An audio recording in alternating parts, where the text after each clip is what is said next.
And in another life, I am a researcher on hydrogen materials and embrittlement, and the author of the upcoming book about the hydrogen transportation via pipelines. So, I mentioned fossil gases and hydrogen, which is a renewable gas. And this is exactly the subject of the today presentation.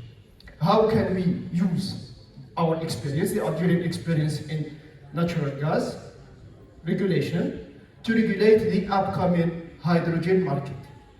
This is an essential question. So, let me first give you a little or a small introduction about the meaning of a natural gas market liberalization.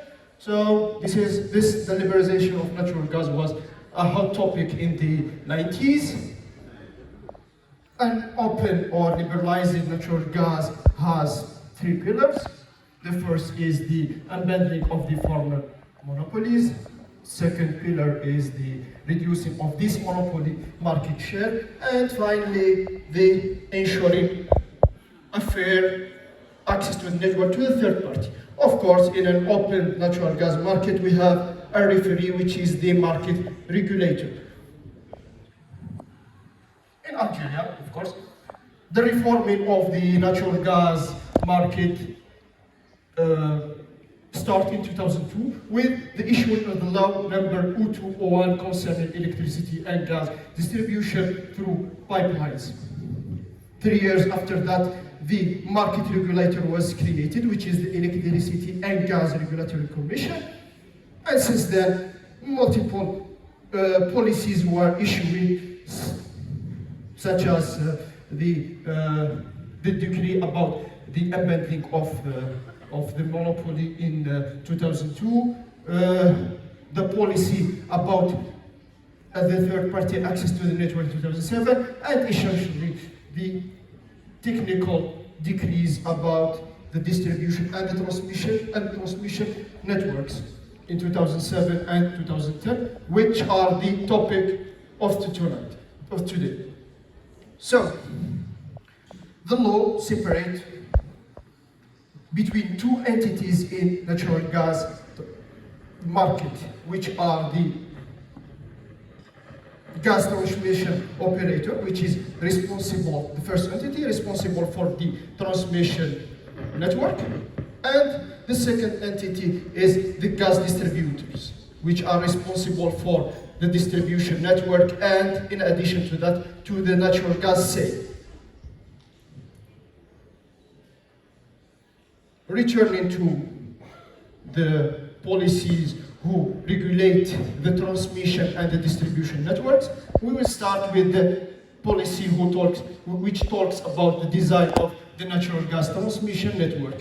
This policy talks about or mandate or gave mandatories about the station to be installed inside this transmission network, such as the block valve stations, metering stations, pressure reduction and metering stations, or PRMS. The policy talks also about the meterings and the safety devices to be installed inside those aforementioned stations. And finally, the protection perimeters around the pipelines and the stations of the transmission, of course. The operation of the transmission network. The policy gave some requirements about the qualification of the personnel involved in the operations. We will see that there is a requirement about doing a hydrostatic test before commissioning the pipelines. It gives also the operational pressures and temperatures, and there is also requirement about the authorization of the natural gas and a continuous cathodic protection of the network.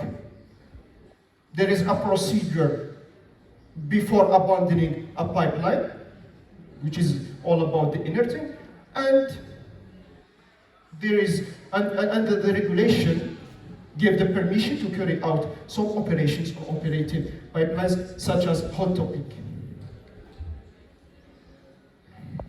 For the maintenance, the policy define the second generation maintenance operations, in addition to requirements about issuing maintenance plans and rehabilitation of the transmission facilities.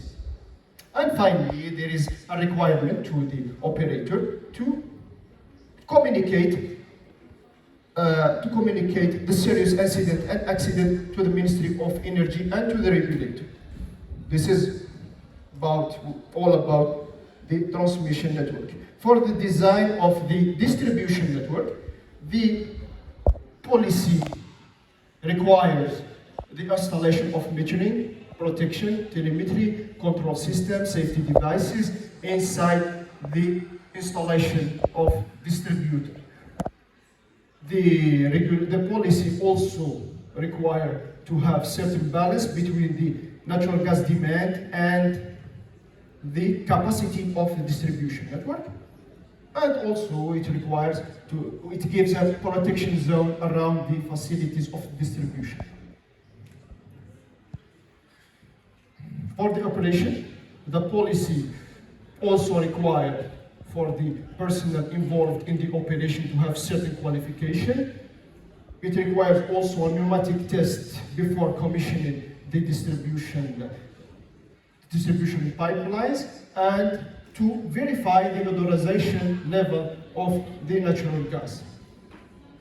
There is also requirement about a continuous monitoring of the network, to regular calibration of the metering devices, and to join read those measurements with the operator of the transmission network.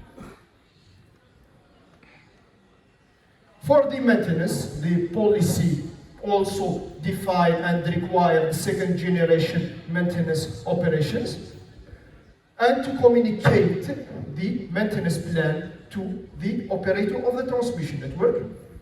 It gives also an intervention right to the distributor in case of incident, and it requires the reporting of the serious incident and accident also to the Ministry of Energy and to the operator, and to the regulator, sorry. Now, the world is moving into cleaner sources of energy. We are not talking now about the fossil ones, but we are talking about cleaner energies, and green hydrogen, of course, or renewable hydrogen is the heart of this shift into a cleaner sources. Now, there is an essential question to be asked, is how can we use the aforementioned regulations to regulate the upcoming hydrogen market? And how can we use codes like the ASME B3112 code to help us?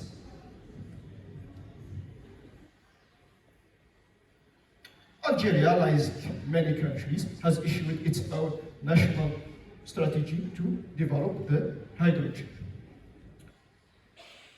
Of course, in this strategy, highlights two essential points or options, either revising or amending the existing natural gas regulations in order to Algeria's hydrogen pressure reduction and metering stations, and to inject the hydrogen into the natural gas transmission and distribution networks. In the upcoming slides, we will compare the mandatories of the ASME code with the aforementioned natural gas regulations, and to see if there is necessity to reform or to revise the existing policies. So, when we look to the station metrics and installation, we will see that there is a huge similarity between the two documents. The ASME code also add the requirements of adding inside those stations a meter provers. The same thing for the safety devices.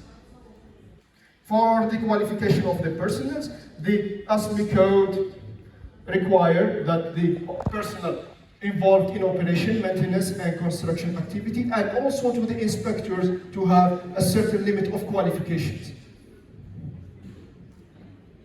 For the hydrostatic tests, the ASME code gave a detailed procedures about the test pressure and the fluid to be injected during this hydrostatic test. The same thing for the pneumatic tests. To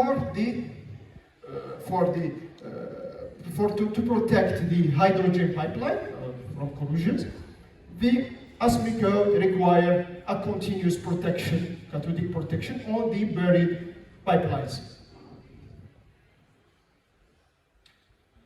While in the contrary, the ASME code didn't give the permission to do or to carry out operation on operated natural hydrogen pipelines, such as the Potapin, unless if there is no other option.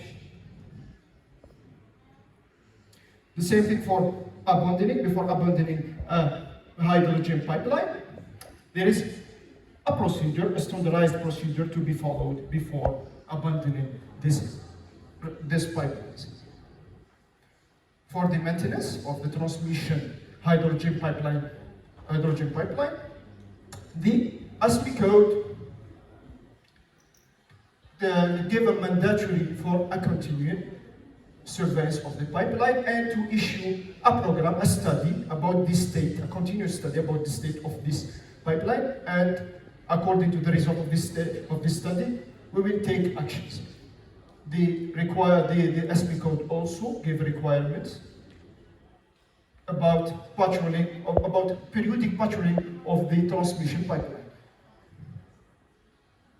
For the distribution pipeline, hydrogen pipeline, the same thing, the ASME code required a continuous patrolling of the pipeline, and also, and especially for the pipelines in areas of construction activities. The ASME code also gave requirements to issue to the distribution operator to issue an educational program and to set and communicate this educational program and emergency plan to the consumers and the general public. So, when it comes to Algeria, we have two options: either doing a small revising to the existing natural gas transmission and distribution regulations, or do we need really a deeply amending and reforming to these laws? The question is for the general public. Thank you for your attention. The floor is yours.